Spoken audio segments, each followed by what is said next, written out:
There was no greater devotee to the American cause of independence than the Marquis de Lafayette. The young and idealistic French aristocrat endured the terrible winter at Valley Forge and fought bravely in critical battles in the Revolutionary War, playing a decisive role in George Washington's victory at Yorktown. He revered the man he called his beloved, matchless Washington as a surrogate father.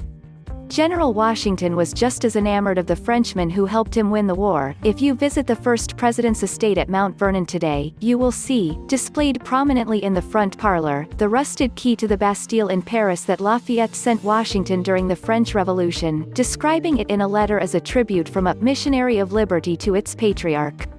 And yet when the war was done, Lafayette expressed disillusionment with the patriarch of liberty, who politely rebuffed or ignored the Frenchman's repeated pleas to free America's slaves, some of whom had fought valiantly as soldiers in the assault at Yorktown.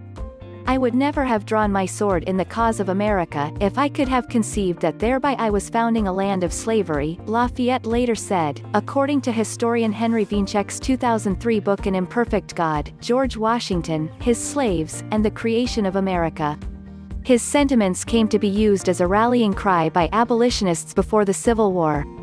Lafayette was only one of many legendary figures associated with America's founding 244 years ago this Saturday, July 4th, who died dismayed over its inherent contradictions over race, which only grew more intractable with time. And as Americans celebrate another Independence Day, the sense of disillusionment has not disappeared, either. No doubt, a great deal has changed for the better since the Civil War, including the abolishment of slavery 155 years ago and the constitutional and legislative establishment of equal rights for all Americans.